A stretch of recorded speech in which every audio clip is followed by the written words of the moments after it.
वंदना माता जी। आशीर्वाद आशीर्वाद आशीर्वाद। माता जी कहाँ पे हैं अभी आप? हम लोग आगरा में हैं। मोदी कटरा में ही है। हाँ, मोदी हाँ, कटरा में। मोती कटरा में, मोती कटरा में ही है। जी। मंदिर में बैठी है चतुर्मास वहां माता जी पे इस है क्या समय। माता जी इस बार? हैं? चतुर्मास चतुर्मास। चातुर्मास देखो, आप दिल्ली, अरे आगरा ग्वालियर के बीच में कहीं भी। आगरा ग्वालियर। आगरा आगरा ग्वालियर के हाँ, ग्वालियर। बीच में। है ना। सोनागिरी जी, माता जी सोनागिरी जी क्या? नहीं नहीं, सोनागिरी नहीं जा रहे, सोनागिरी नहीं। हाँ। चलिए शुरू करें अपन। जी माता जी। जी माता जी। वंदना। मोक्ष मार्गस्य नेतारम, तम भेतारम भेतारम कर्म कर्म भूव्रताम्, व्रताम ज्ञातारं विश्वतत्त्वानां, विश्वतत्त्वानां वंदे वन्दे तत्तुम वन्दे तत्तये। तत्त्वनिलयम्। तद्विलम्बते।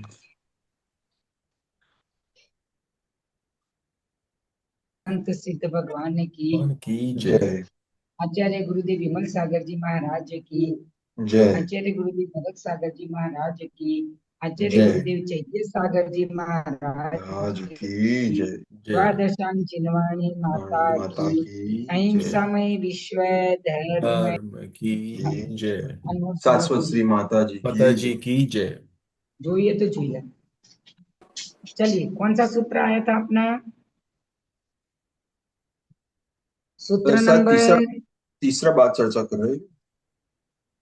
तीसरा सूत्र तीसरा। है ना। हम्म। चलिए, देवों की चर्चा चल रही है अपने, और हम्म। देवों में चार निकाय के देवे हैं: भवनवासी, व्यंतरवासी, ज्योतिषी और कल्पवासी देव। एक वैमानिक देव, वैमानिक देवों के दो प्रकार, कल्पोपपन्न और कल्पातीत। ये दो प्रकार के वैमानिक देव, और उनके 10-10 भेद हैं। अब अपने को कभी होता है ना, भवनवासी देव, व्यंतरवासी देव, ज्योतिषी देव, ये नाम है तो वो क्या है? वो क्या है? भवनों में रहने वाले भवनवासी देव हैं। तो जो भवनवासी, व्यंतरवासी, ज्योतिषी जे हैं, सौधर्म, ये उनके कुल का नाम है। किसका नाम है? कुल का। कुल। कुल का नाम है उनका। कोई भवनवासी देव नहीं है कोई। हम्म। भवनवासी नाम का कोई देव नहीं है। उनके 10 भेद बताए। असुर कुमार जाति के, नाग कुमार, विद्युत कुमार, सुपर्ण कुमार, अग्नि कुमार आदि जाति के जो 10 प्रकार के देव आगे नाम आएंगे। तीसरे सूत्र में अपन ने देखा कि दशाष्ट पंच द्वादश विकल्पा, यानी भवनवासी के 10 भेद, अष्ट व्यंतर देव के 8 प्रकार के, फिर बताए पंच ज्योतिषी देव का 5 प्रकार का, और द्वादश विकल्पा 12 प्रकार का वैमानिक देवों का। और उसमें वैमानिक देवों का फिर सूत्र में लिखा कल्पोपपन्न पर्यंता, यानी 16 स्वर्ग वाले। वैमानिक देव के जो 12 भेद बताए, वो 16 स्वर्ग तक के 12 भेद बताए गए हैं। अब मन में आता है कि भाई 16 स्वर्ग तक के 12 भेद, ऐसा क्यों? तो बीच के जो देव हैं, ब्रह्म, ब्रह्मोत्तर, लातव, कापिष्ट, शुक्र, महाशुक्र, सत्तार, सहस्त्रार, ब्रह्म ब्रह्मोत्तर का एक इंद्र, लांतव ब्रह्मोत्तर, लांतव, कापिष्ट का एक ब्रह्मोत्तर, एक देव, और शुक्र, महाशुक्र, सत्तार, सहस्त्रार, इनका भी चार का एक, चार का एक।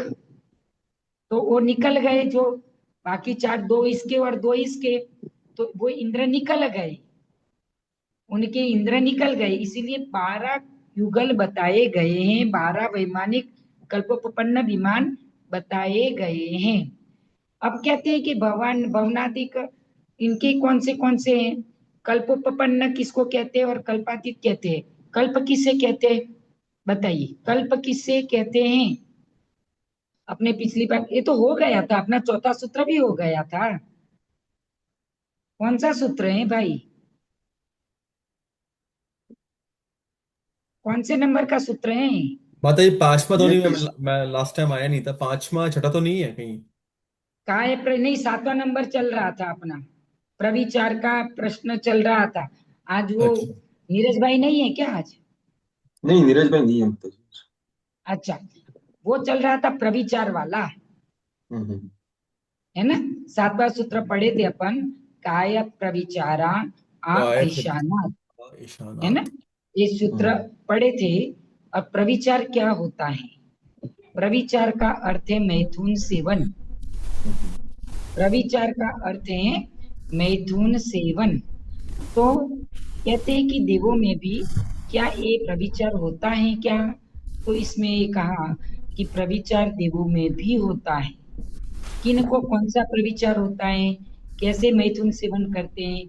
तो उसमें आगे एक बताया आ ऐशानात, यानी पहले देव से लेकर ईशान स्वर्ग तक प्रविचार किससे करते हैं? मैथुन सेवन किससे करते हैं? तो कहते हैं काय से प्रविचार करते हैं। काय से कैसे करते हैं? तो मनुष्य जैसे मैथुन सेवन करता है, वैसे देव भी देवियों के साथ मैथुन सेवन करते हैं। ठीक है। फिर कहते हैं बाकी के देव क्या करते हैं? ये तो दूसरे स्वर्ग तक के हुए। सौधर्म और ईशान दूसरा स्वर्ग हुआ ना। कौन कौन से देव प्रविचार काय से करते हैं? अभी हमने नीचे बताया, बताइए। नीचे के 6 6 12 स्वर्ग के लोग प्रविचार शु- वो करते हैं। बोलिए, भवनवासी, व्यंतरवासी, ज्योतिष ज्योतिषी, हाँ। सौधर्म और ईशान। और ऐशान। हम्म, ईशानात लिखा है ना, यानी हम्म, ईशान स्वर्ग तक के ईशान देव स्वर्ग। मनुष्य के जैसे मैथुन सेवन करते हैं, काय से प्रविचार करते हैं हम्म, ईशान स्वर्ग तक। हम्म। फिर ऊपर के देव कैसे प्रविचार करते हैं? तो कहते हैं शेषाह शेषः एषः स्पर्श रूप शब्द मनः स्पर्श स्पर्शरूपशब्दमनः स्पर्श रूप शब्द मनः स्पर्श स्पर्शरूपशब्दमनः प्रविचारा। प्रविचारा प्रविचारा। तो कहते हैं कि आगे आगे के देव कोई स्पर्श से अपना मैथुन किया, यानी अच्छा स्पर्श लगता है छूने से, या उनका उनके मतलब कुछ भी उसके शरीर के साथ चेष्टा करने से, उसको स्पर्श करने से मैथुन सेवन उनका संतुष्ट होता है। कोई कोई देवों को उसका रूप देखकर, कि सुंदर रूप है देवियों का, तो उनका रूप देखकर उनका प्रविचार, उनको शांति संतुष्टि प्राप्त होती है। कोई कोई देवों को शब्द सुनने मात्र से, देवी के मुख से शब्द सुन ले तो उनको संतुष्टि हो जाती है और सुख प्राप्त होता है। और कोई कोई देव होते हैं तो वो मन से सोचने मात्र से उनके संतुष्टि हो जाती है। तो हम यहाँ बताया है कि कौन से देवों को किससे संतुष्टि होती है।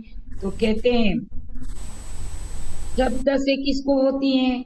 तो कहते हैं कि सानत कुमार महेंद्र है, सानत कुमार महेंद्र स्वर्ग में स्पर्श करने मात्र से उन देवों को संतुष्टि हो जाती है।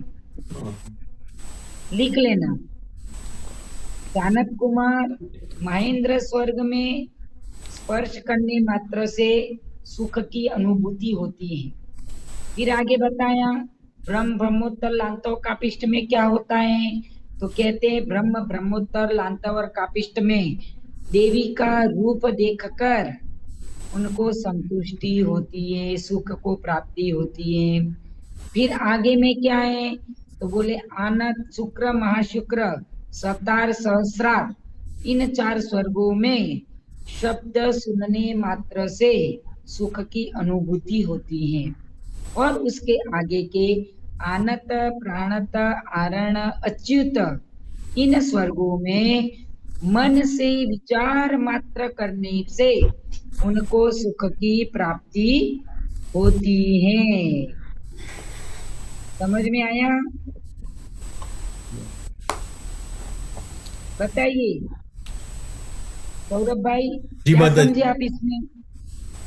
इसमें माता जी ये बताया कि कहते हैं कि जो मैथुन सेवन की जो प्रक्रिया है अलग अलग तरीके से होती है। तो अलग अलग स्वर्ग के जो देव होते हैं उनकी परविचार जो प्रक्रिया है अलग तरीके से होती है। जैसे कि सनत कुमार और महेंद्र स्वर्ग के जो देव हैं अपने इस देवियों के स्पर्श करने मात्र से संतुष्ट हो जाते हैं। बाकी ब्रह्मा, ब्रह्मोत्तर, लांतव और कापिष्ट वाले जो देव हैं वो देवियों के रूप से संतुष्ट होते हैं। और जो ऊपर के स्वर्ग के देव हैं वो उनके उनके गीत, उनके वचनों सुनकर ही उनका हृदय तृप्त हो जाता है। आप किसमें देख के बोल रहे हैं?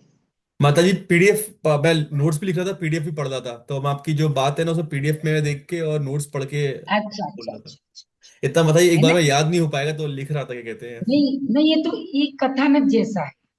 स्वर्ग के देवों की ये बातें कथानक जैसी, कि किसी को रूप देख के मन संतुष्ट होती है, कोई शब्द सुन के संतुष्ट होता है, कोई मन से विचार करने मात्र से अनुभूति कर लेता है, और कोई ऐसे भी है कि स्पर्श करने से होता है, और कोई ऐसे भी है कि उनको होता ही नहीं है प्रविचार। 16 स्वर्ग के ऊपर के देवों को प्रविचार नहीं होता, क्योंकि वहां 16 स्वर्ग के ऊपर देवियां नहीं है, वहां देवियां ही नहीं है। हम इंद्र, मैं स्वयं इंद्र हूं। इन कल्प में उत्पन्न होने वाले इंद्र की कल्पना मात्र है। वो कल्पना करते हैं कि मैं इंद्र हूं, लेकिन 16 स्वर्ग के ऊपर के देव अहम इंद्र होते हैं, कि हम इंद्र हैं। वो कल्पना करते हैं 16 स्वर्ग तक के देव, और 16 स्वर्ग के ऊपर वाले देव स्वयं इंद्र हैं ऐसी अनुभूति करते हैं। तो अब आगे बताया कि भाई आगे के देवों, कल्पातीत देवों में क्या है, तो कहते परे प्रविचाराः। परे प्रविचाराः। अरे प्रविचारा। परे यानी उससे आगे। परे का क्या अर्थ हुआ? उससे आगे। उससे आगे। और प्रविचार नहीं, उसमें द्विरेफ लगाया है, उसका अ बन जाता है संधि विच्छेद करने पर। संधि विच्छेद करने पर उसका अ बन जाता है।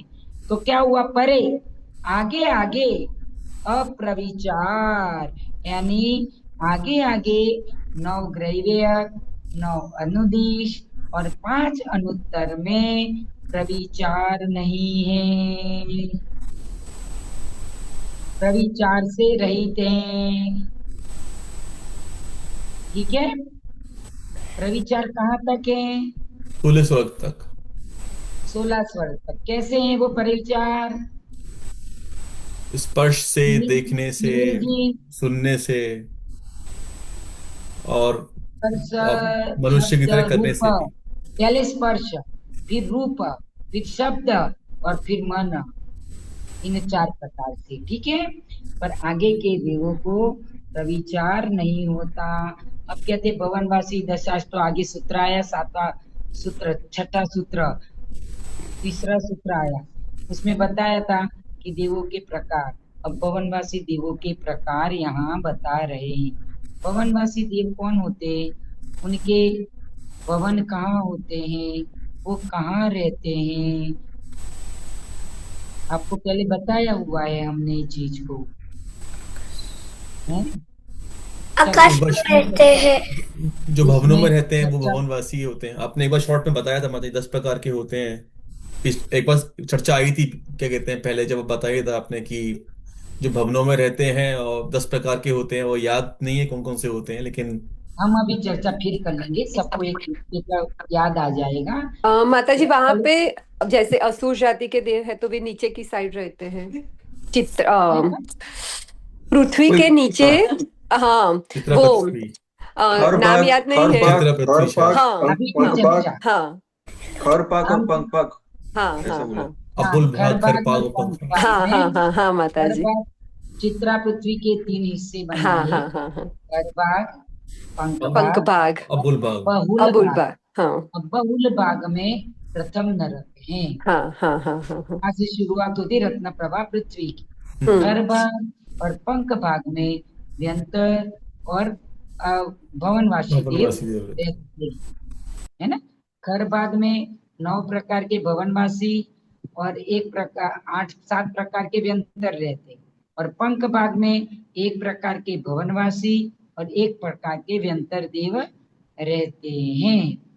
अब कहते हैं कि उसके लिए सूत्र बताया कि उनके नाम क्या हैं, तो कहते भवनवासिनो भवनवासिनो भवनवासिनो सुर नाग विद्युत सुपर्णाग्नि सुरनाग सुरनाग विद्युत सुपर्णाग्नि सुपर्णाग्नि वातस्तनितो वातस्तनितो दधि दीप दिक् कुमाराः दधिकुमाराः भवनवासिनो सुर नाग विद्युत सुपर्णाग्नि वातस्तनितो दधि द्वीप दिक् कुमाराः भवनासिनो सुरनाग सुरनाग विद्युत विद्युत सुपर्णाग्नि वातस्तनितो दधिकुमाराः कुमाराः। भवनवासी देवों के 10 भेद बताए। असुर कुमार, नाग कुमार, विद्युत कुमार, सूत्र में देखो नाम है सब।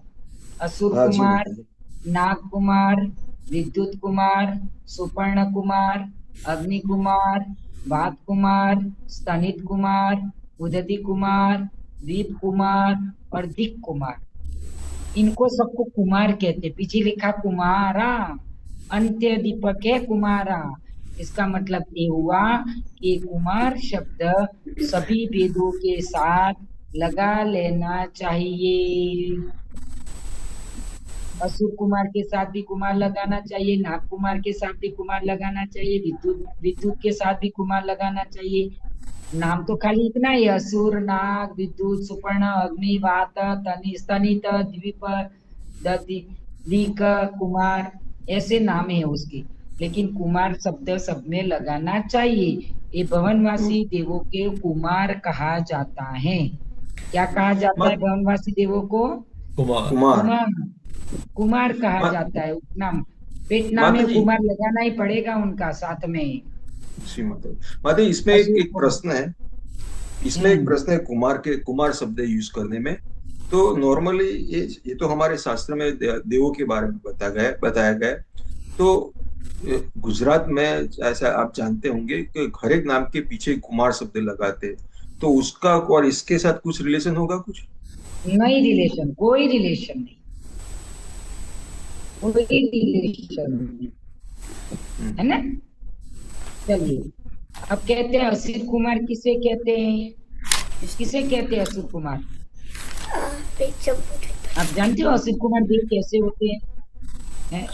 एक असुर कुमार जाति के देव ऐसे हैं कि जो तीसरी पृथ्वी तक जाकर नारकियों में संक्लेश उत्पन्न कराते हैं। खुद भी संक्लेश उत्पन्न करते हैं और उनको भी संक्लेश उत्पन्न कराते हैं, और उसके साथ और क्या करते हैं? लड़ाई कराते हैं, लड़ाई वो करवाते हैं। नारकी। असुर कुमार देवों की एक खासियत है, क्या कराते हैं वो? कलह करवाते हैं। तीसरी नरक तक जाकर लड़ाई कराते हैं।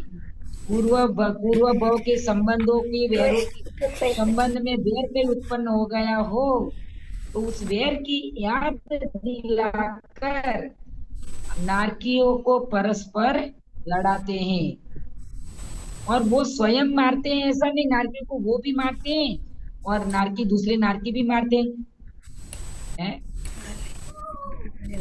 असुर कुमार जाति के देव भी उनको मारते हैं और उनके जो सेवक साथ में गए हैं ना, वो भी उनको दंडित करते हैं। नारकियों को वो लड़ाते हैं, खुद संक्लेशित होते हैं और नारकियों को भी संक्लेशित करते हैं। माता जी, आपने वापस मैं बोलूं, इस आपने समझा, असुर कुमार जाति के देवों को छोड़कर अन्य 9 जो देव हैं वो नारकियों में जाके नारकियों को लड़ाते हैं, या उल्टा है उसका? नहीं, असुर कुमार जाति के देव, असुर कुमार जाति के देव 9, मतलब बाकी असुर कुमार असुर जाति के देव हैं, वो तीसरे नरक तक जाते हैं और वहां जाकर पूर्व का वेर याद करा के नारकियों को लड़ाते हैं आपस में। बनना है क्या किसी को असुर कुमार? ऊपर भी रहने मिलेगा, नीचे भी जाने मिलेगा, बताओ किसी को बनना है तो जल्दी जल्दी बताओ। माता जी आप आगे बताओ कैसे बनते हैं, तो फिर बनना तो नहीं है।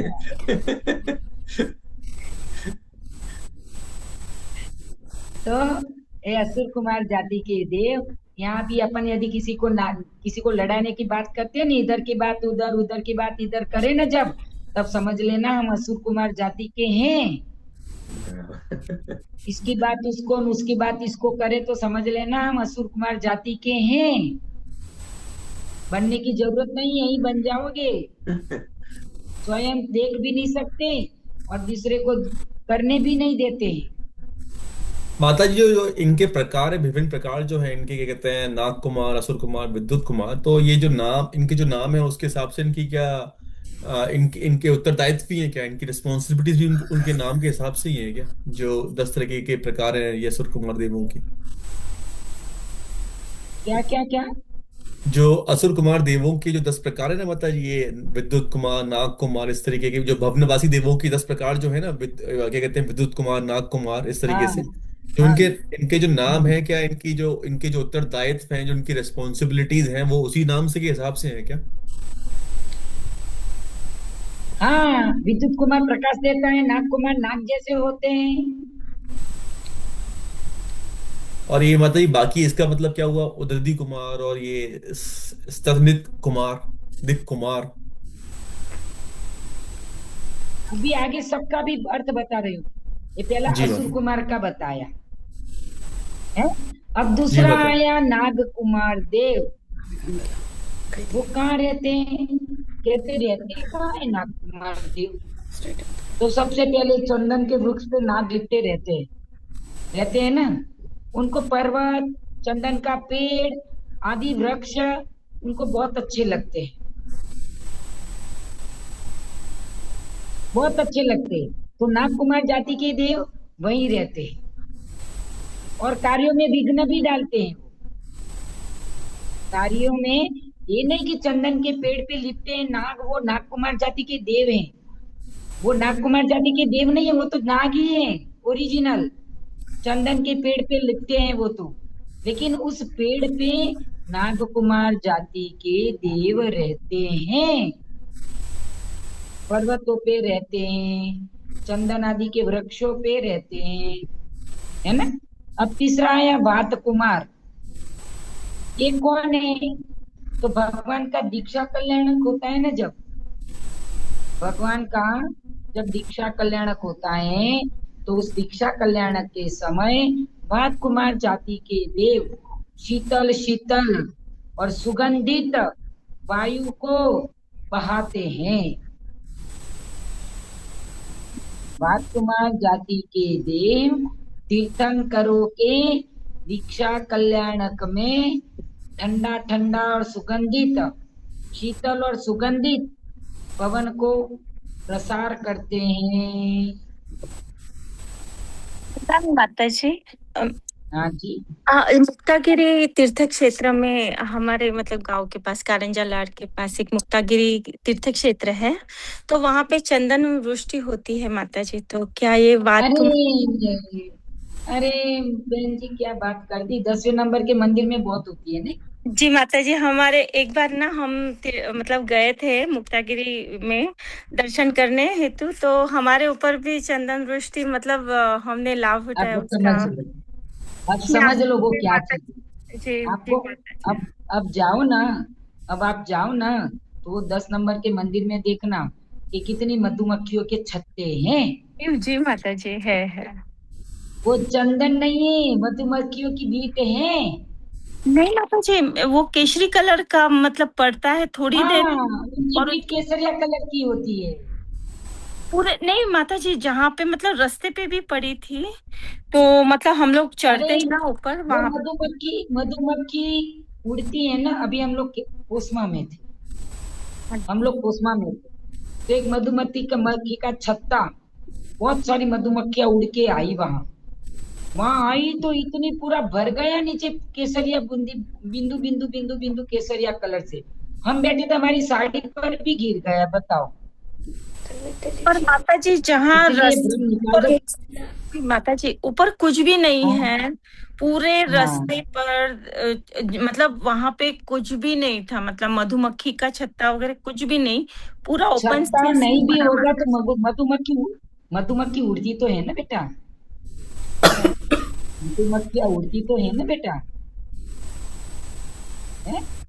तो हाँ ये अपना भ्रम है। कई लोग बोलते हैं केसर की वृष्टि होती है, केसर की वृष्टि नहीं है, तुम्हारे आंगन में तुम्हारे छत पे भी दिख जाएगी वो। कभी मधुमक्खी उड़ के जाएगी ना तो छत पे भी दिख जाएगी, मंदिर तो दूर की बात रही। हाँ हाँ तुम माता जी। चलोगे तो तुम्हारे है। नहीं छते हैं लेकिन वहां पे नहीं थे, मतलब जहाँ पे भी मतलब कुछ भी नहीं नहीं था बेटा, मैंने देखा है मुक्तागिरी में, मैंने भी देखा है, हाँ लेकिन हाँ वो मधुमक्खी की बीट है, केसर नहीं है, भ्रम निकाल देना। हाँ, अच्छा अच्छा ठीक है माता एक जी।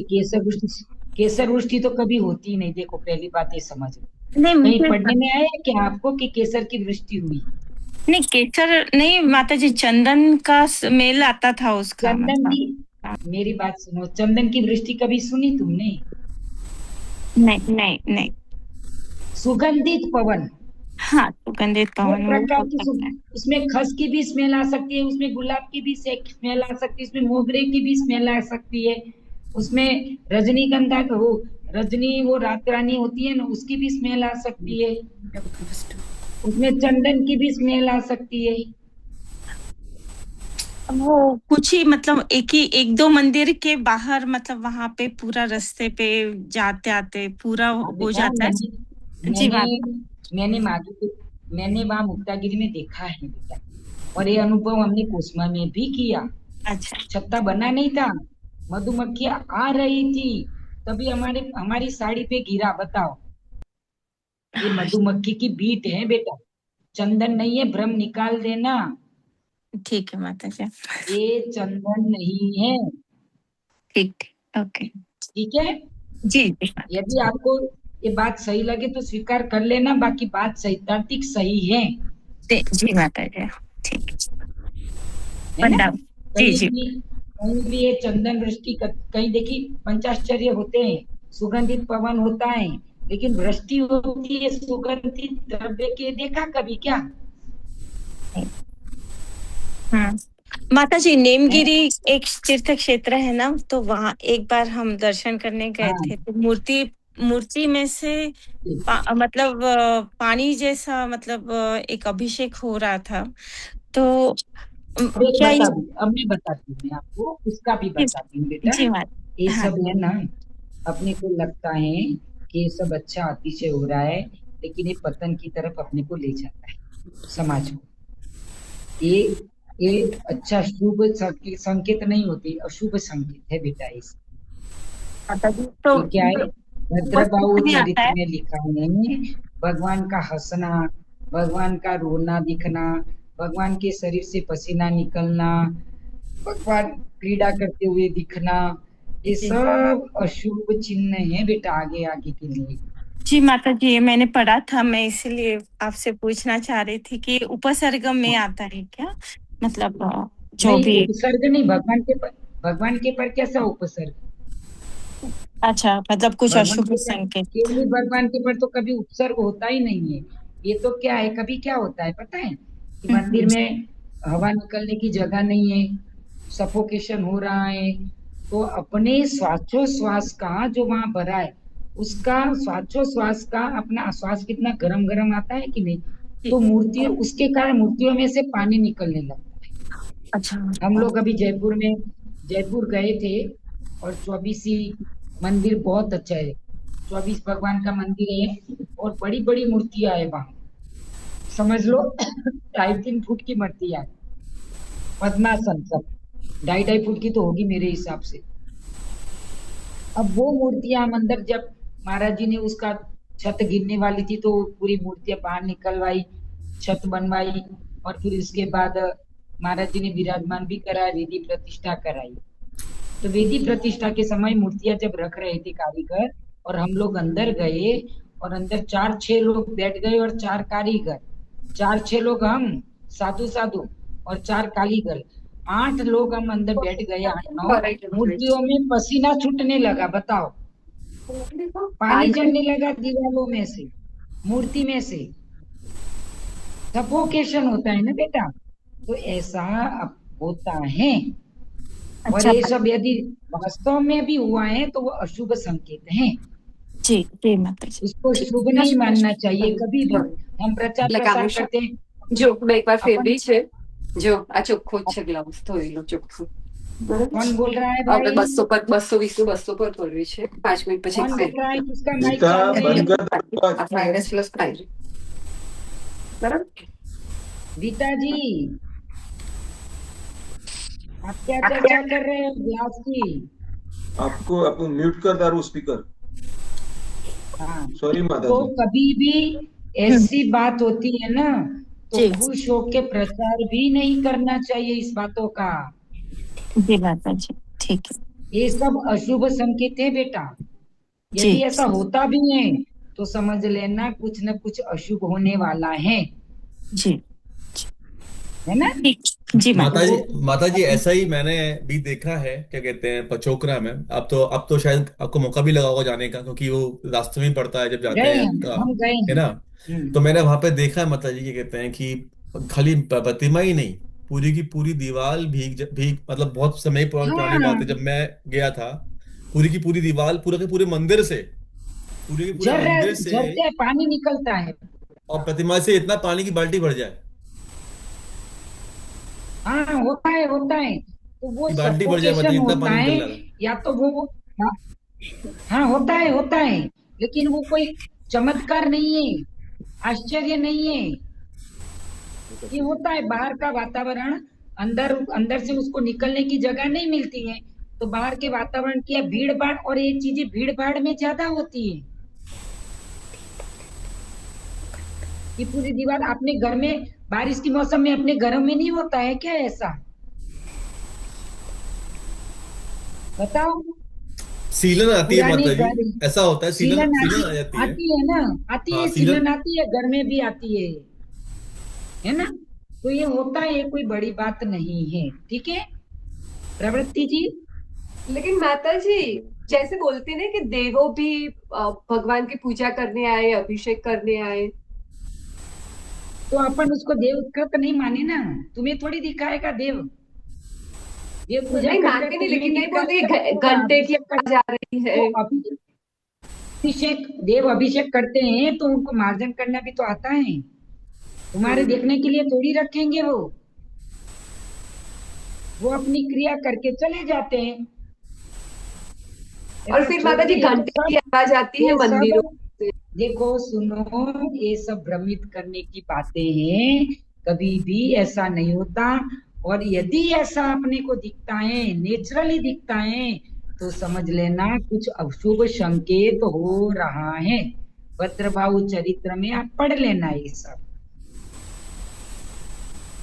उसमें स्पष्ट लिखा है ये चीजों को। आप उसको शुभ मत मानो, वो अशुभ है, ठीक है। जी माता जी। चलिए, माता जी बात एक कुमार की जिज्ञासा समझ में है। आ गई?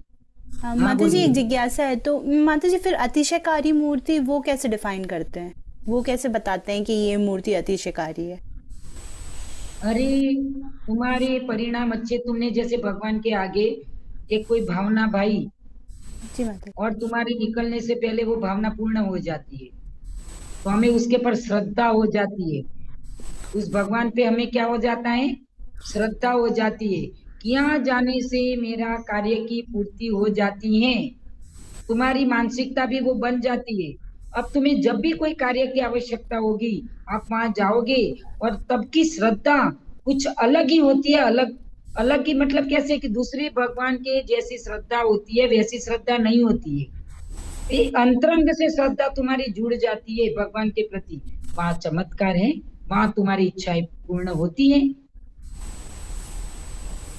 देव पूजा करते हैं, भगवान के दीपक दिखते हैं सामने, कोई कोई मंदिरों में घंटे बजते हैं, वो देवों के अतिश देव करते हैं वो हैं कि रात में घंटे बज रहे, नगाड़े बज रहे।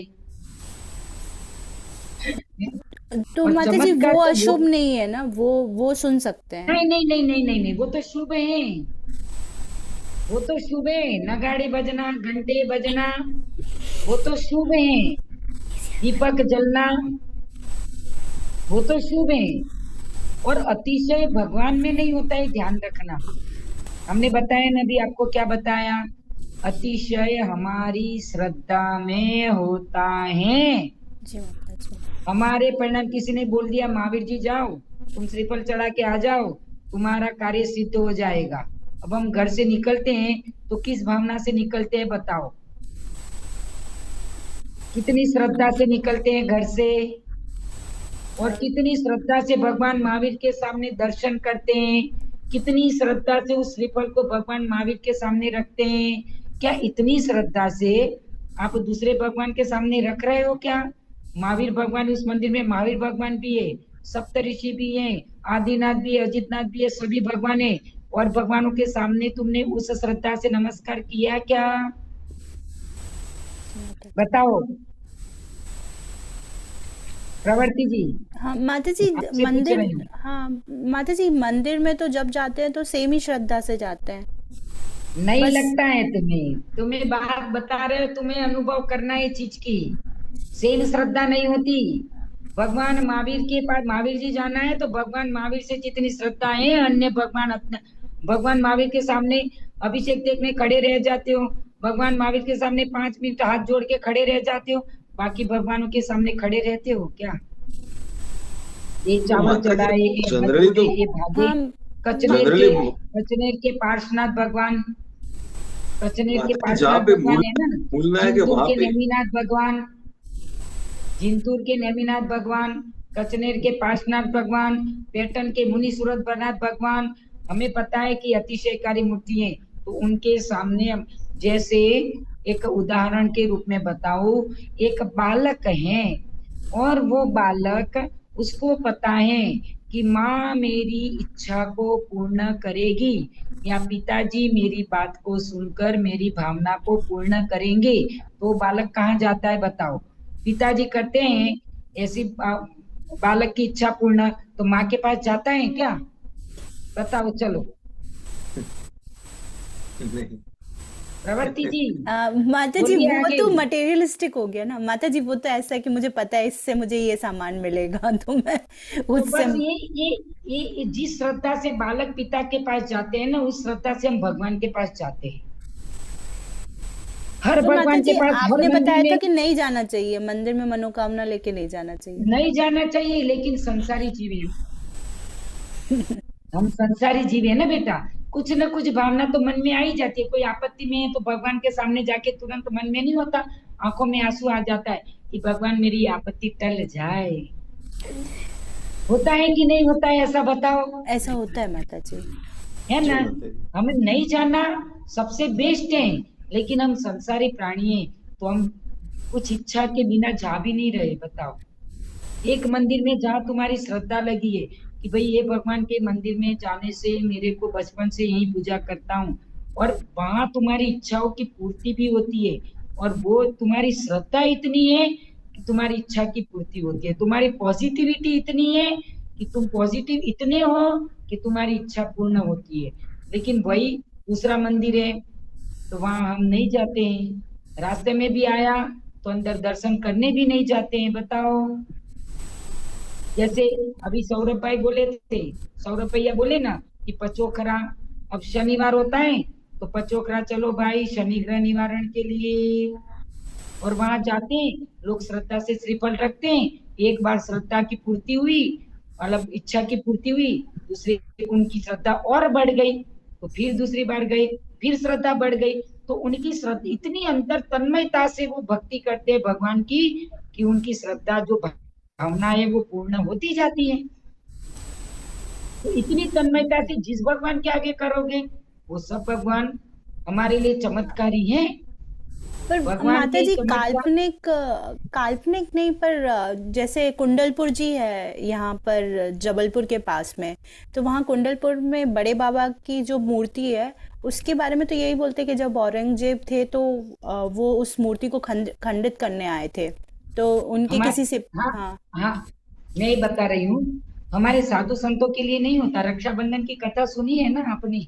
हाँ जी माता जी। रक्षाबंधन की कथा सुनी है कि नहीं सुनी है आपने? 700 सुन मुनिराज वाली।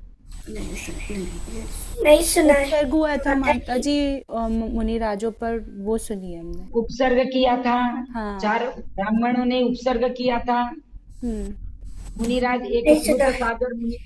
श्रुत सागर मुनिराज पर रास्ते में उपसर्ग किया तो चारों के हाथ किलित हो गए। जी माता जी। क्या हो गए? चारों के हाथ किलित हो गए। वैसे, और चमत्कार कौन करता है? मूर्ति में कोई चमत्कार थोड़ी है बेटा। पर माता हमने जी पहले वो बात बताई। उन्होंने सुनो अपनी तलवार से मूर्ति सुनो को सुनो, खंडित मैं करा तो बताती हूँ, मूर्ति में से दूध निकल आया, ऐसा बोले। मेरी बात तो सुनो आप, मैं बताती हूँ। हाँ ऐसा खजुराहो में भी है, जी माता जी। हाँ खजुराहो मतलब की कई मूर्ति मंदिर। में भी ऐसा है। क्या है? जैसे हम भगवान की पूजा करते हैं ना बेटा, जी माता। वैसे अन्य देवी देवता भी भगवान की पूजा करते हैं। और वहां कोई भी उपद्रव आता है तो देवी देवता वहां चमत्कार दिखाते हैं। जो आपने बताया कुंडलपुर का कि उनका औरंगजेब आया था खंडित करने के लिए, तो जी उनमें माता। से दूध की धार धार बह गई। वैसा ही खजुराहो में है। वैसा ही आप देखो, ये केशवराव पाटन, पाटन, हाँ पाटन वाले बोले सब। केशवराव पाटन, जी माता। महामुनि सूरतनाथ भगवान है, वहां भी ऐसा है। तो वहां राजा लोग आते थे तो वहां के देवी देवता सक्रिय हो जाते थे। तो ऐसा कोई भगवान के मंदिर में चोरी करने जाता है, अंधा हो जाता है। भगवान के मंदिर में चोरी करने जाता है, किलित हो जाता है। भगवान पे कोई उपसर्ग करना चाहता है तो वहां से बाहर ही नहीं निकल पाता है वो। ये सब क्या है? तो वहां की जो देवी देवता हैं वो उनको पर्चा, इनको मतलब चमत्कार दिखाते हैं। वो देवों में बहुत बड़ी ताकत है। अब ये देवगति का वर्णन चल रहा है हमारा, उसमें हम बताएंगे कि कितनी ताकत है। एक छोटा देव होता है, एक छोटा देव जगन्य आयु वाला, यानी 10,000 वर्ष की आयु वाला देव है। तो वो 6 खंडों को, 6 खंड को उलट पुलट कर दे, 100 मनुष्य को एक साथ मार दे, 100 मनुष्यों का पोषण कर ले। राजवार्तिक ग्रंथ में लिखा है 10,000 वर्ष की आयु वाला देव, यानी जगन्य आयु वाला देव इतना कर सकता है। तो जिसकी सागरों की आयु है वो पूरे जम्बू द्वीप को उल्टा पलटा कर सकते हैं। तो ये चोर डाकू, उनको चमत्कार दिखाने में बाधा क्या है देवों को? बताओ, कि दूसरी बार आक्रमण नहीं करे। प्रवृत्ति जी हाँ जी समझ रहे हैं माता आप? जी। हाँ। पर माता जी हैं? ऐसा क्यों कि सिर्फ कुछ मूर्तियों के लिए उन्होंने देवों ने रक्षा की और कुछ मूर्तियों के लिए देवों ने रक्षा नहीं होता की? है, होता है, उसमें कोई बड़ी बात नहीं है।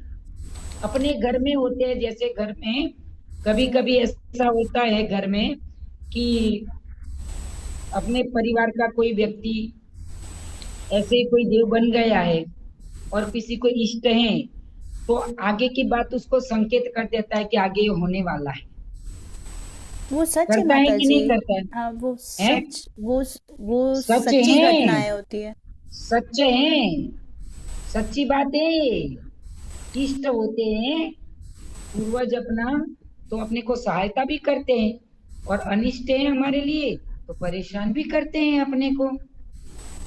रास्ते में आप जाओ, जैसे सोनागिरी की सोनागिरी के दर्शन करने लिए जाना है। हाँ आचार्य विमल सागर महाराज जी की घटना मैंने बताई थी आपको, कैसे चमत्कार होते हैं। आचार्य विमल सागर महाराज जी समेत शिखर जी की यात्रा करने निकले और साइकिल पे निकले, साथ में पंप था हवा भरने का। अब भयानक जंगल, घना जंगल, वहां उनकी साइकिल में पंचर हो गया। अब क्या करें, दोपहरी का टाइम 12 बजे का। उनने सोचा कि अब मेरे सामयिक का टाइम है, मैं सामयिक कर लेता हूँ, उसके बाद सोचूंगा क्या करना है। वो अपनी सामयिक में बैठ गए। जब सामयिक उनकी पूरी हुई तो कोई एक बूढ़े बाबा वहां दुकान लगा के बैठे पंचर की। बताओ, घने जंगल में एक बूढ़े बाबा पंचर की दुकान लगा के बैठे। तो महाराज जी ने पूछा, तो साक्षात का किस्सा है। आचार्य विमल सागर जी को गए अभी 30 साल हुए हैं, ज्यादा नहीं हुए, मतलब ज्यादा से ज्यादा समझ लो कि 50-60 साल पहले की बात है ये।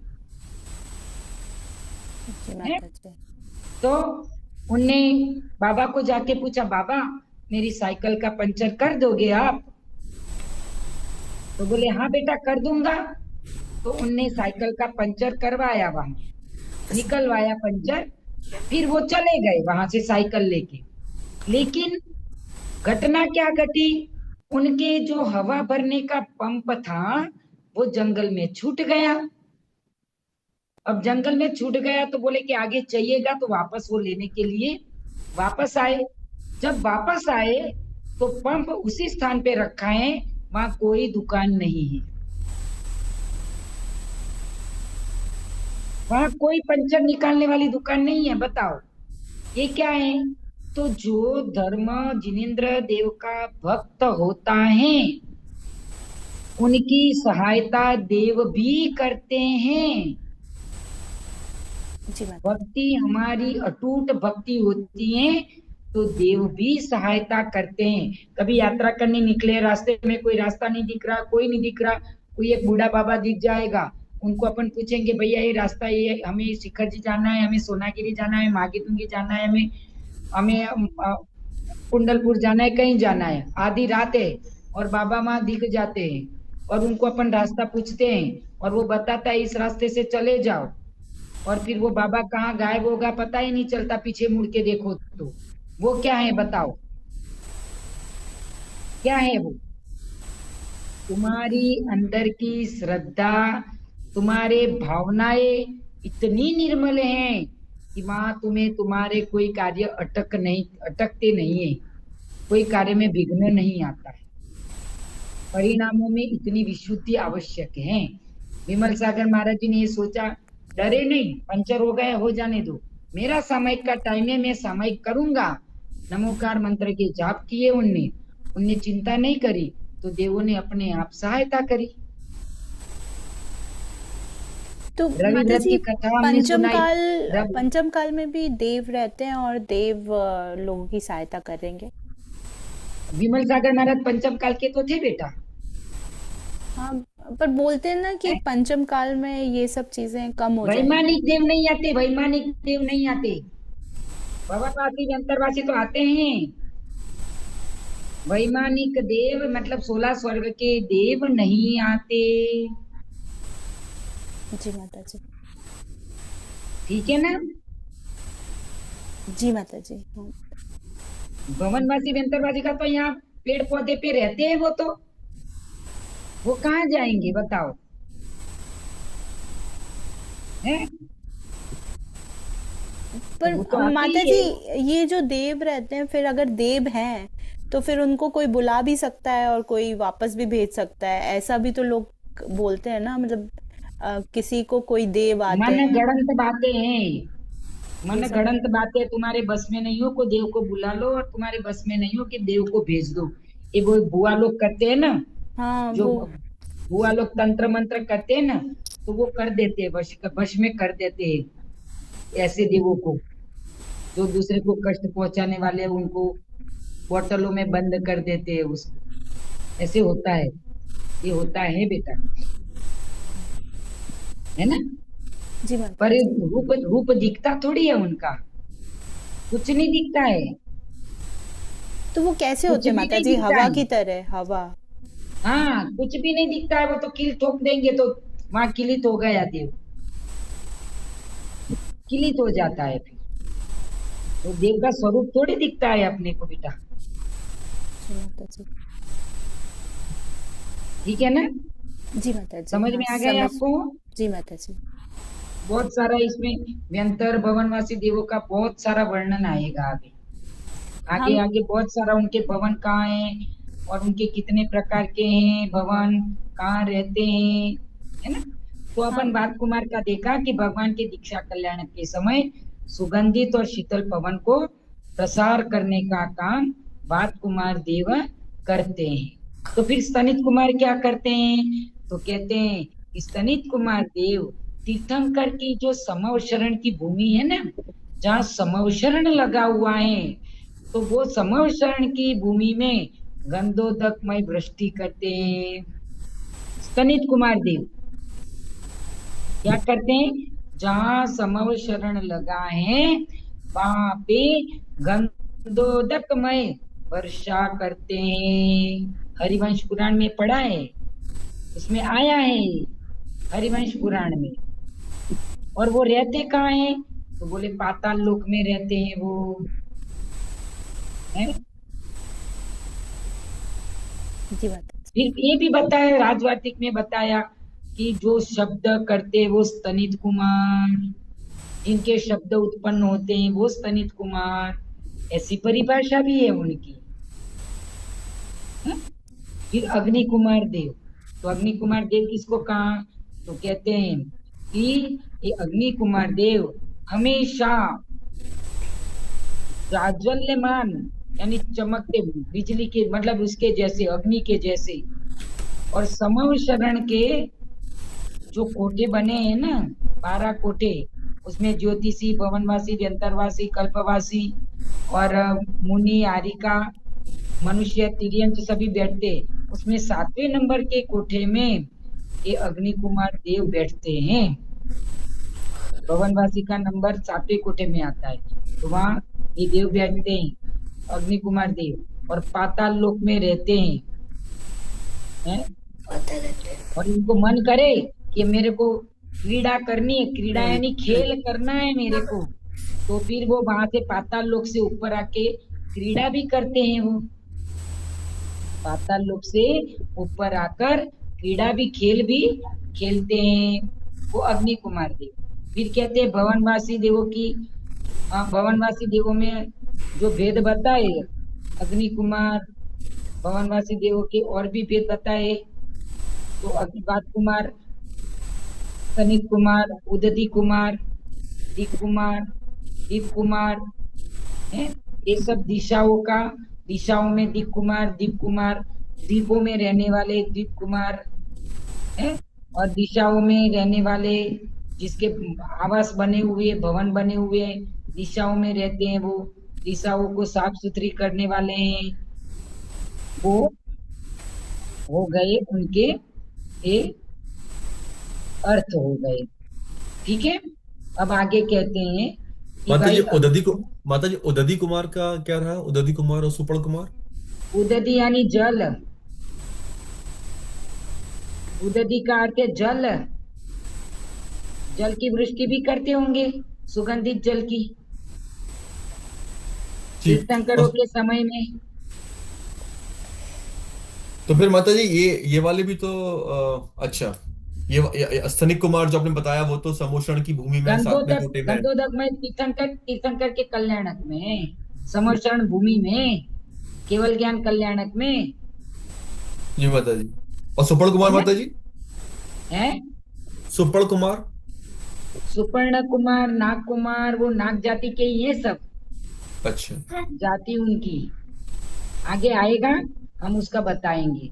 अब इस इंद्रों में, असुर कुमारों में 2 इंद्र होते हैं, 2 प्रतिंद्र होते हैं, और उन प्रतिंद्रों के भवन कितने कितने, तो किसी के 34 लाख भवन, किसी के 44 लाख, मतलब दक्षिण इंद्र और उत्तर इंद्र यानी इंद्र और प्रतिंद्र, उनके भवनों की संख्या है।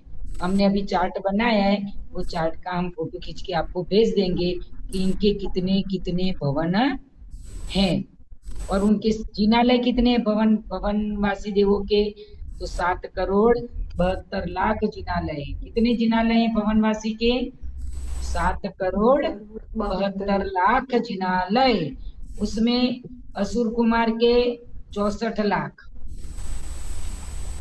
फिर नाग कुमार के 84 लाख, उसका भी हम चार्ट पूरा बनाया है, भवनों का पूरा एक ही चार्ट बनाया है, हम फोटो खींच के आपको भेज देंगे, खाली अभी सुन लो आप।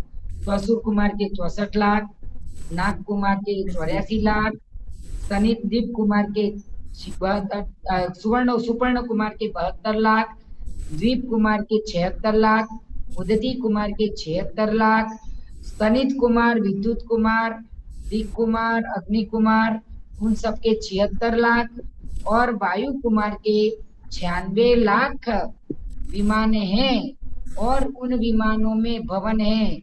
उन भवनों में प्रत्येक में एक एक चैत्यालय हैं। उन चैत्यालयों में 500 धनुष की पद्मासन, 108 प्रतिमाएं हैं। भवनों में जितने भवन कितने चैत्यालय, वो भवन असंख्यात योजन का है, तो असंख्यात देव रहते हैं उसमें। वो भवन संख्यात योजन में है, तो संख्यात देव रहते हैं उसमें।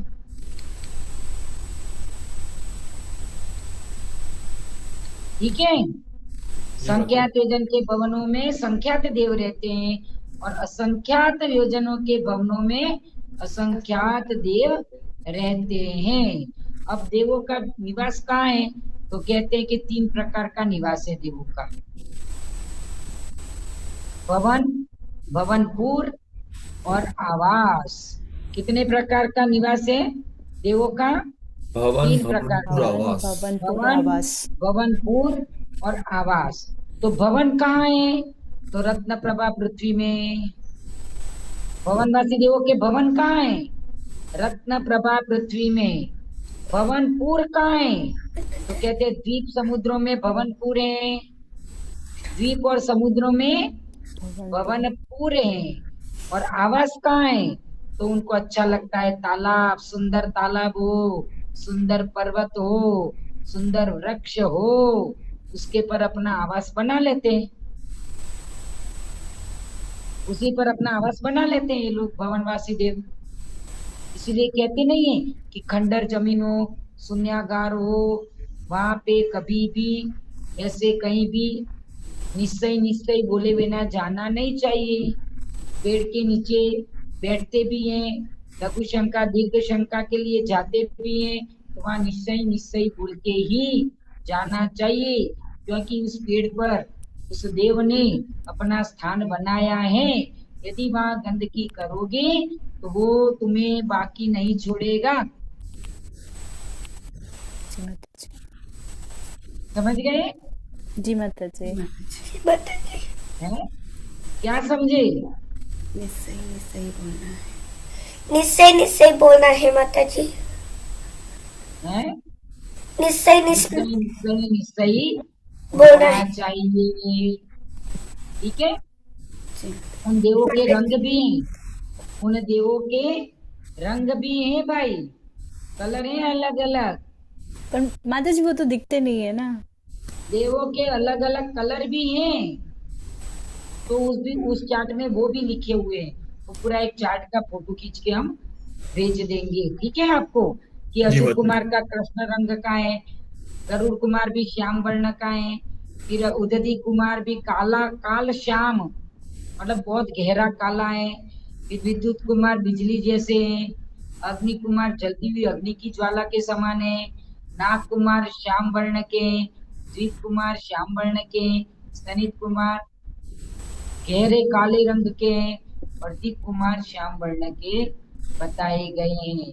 वात कुमार नील कमल के कलर के हैं, वात कुमार देव अपने को दिखने वाले नहीं है, ध्यान रखना, ना ही अपने को देखना है और ना ही जाना है वहां। जाना है क्या भवनवासी अंतरवासी? नहीं माता जी। जाना है क्या? नहीं माता प्रवृत्ति जी। जी बताओ, नहीं माता जी। जाना है क्या? यहाँ सब चित्र दिखा दे रहे हैं आपको, यहाँ ऐसा वर्णन है, इतने बड़े बड़े भवन है, जाना है तो बताओ। एक घर तो छोटा पड़ता है अपने को, छोटा पड़ता है ना घर, नहीं बड़ा माता घर जी। चाहिए, बड़ा घर चाहिए। वहाँ भवनवासी व्यंतरों के वहाँ बहुत बड़ा घर मिलेगा आपको। जाना है क्या? नहीं माता जी, पर हमने ये जरूर सुना है कि जैसे मंदिर में रात को नहीं जाना चाहिए। जैसे बहुत रात हो गई है, मंदिर में ताले लग गए हैं, तो मंदिर के गेट पे या मंदिर के अंदर नहीं उस जाना टाइम चाहिए। रात का टाइम देवों की पूजा करने का होता है, तुम्हारी पूजा करने का नहीं होता है। पर हाँ, ठीक कुछ है, मंदिर माता जी 24 घंटे खुले रहते हैं ना। जैसे स्वागत है। हाँ, कुंडलपुर में वो 6 घड़िया में मंदिर है, तो बस वो एक ऐसा गेट लगाते हैं कि जिसमें आपको दिखेगा सब कुछ। अंदर नहीं जाओ, बाहर से दिख जाएगी भगवान। हाँ, बाहर से। कई मंदिर ऐसे होते हैं, हाँ बाहर से भगवान दिख जाएंगे। ठीक है ना, जी माता जी। चलिए यहीं तक रखते हैं। आपका समय पूरा हुआ है, आगे की चर्चा बाद में देखेंगे। भवनवासी देवों के निवास स्थान, कलर तक तो देख लिया, निवास भी देख लिया। अब भवनवासी देव जाते कहाँ तक है, फिर भवनवासी देव कितनी विक्रिया करते हैं, वो सब अब अपने अगले संडे को देखेंगे। उनके शरीर की विशेषताएं क्या है, उनका शरीर कैसा है, उनकी ऊंचाई कैसी है, वो सब अगले संडे को अपन देखेंगे। ठीक है, जी चलिए। वाणी के के ज्ञान ज्ञान से से सूझे सूझे लोकालो, लोकालो, तो तो वाणी वाणी भेद भेद हो। हो। हे हे जिनवाणी जिनवाणी भारती, भारती, तुझ पूरे जो तेज तारे सो पावे तुझे। अनंत अनंत सिद्ध भगवान की जय। जय। गुरुदेव उमा स्वामी महाराज की जय। गोस्वामी जिनवाणी माता की जय। भाई सागर भरत सागर जी महाराज की जय। विश्व धर्म की जय। परम पूज्य यशस्वी सरस्वती माता जी की जय। वंदनामी माता दी। वंदनामी माता जी। सभी को जय जी। व्यंतरों का प्रकरण आएगा ना, जब बहुत तुम्हारे प्रश्न उठेंगे व्यंतरों में। जी माता माता जी जी। डर लगता है उनसे तो। अरे डर लगता है तुम्हें। चलिए, आशीर्वाद सबको। वंदनामी वंदनामी माता जी, सभी को सभी को जय जिनेन्द्र। सभी को जय जिनेन्द्र।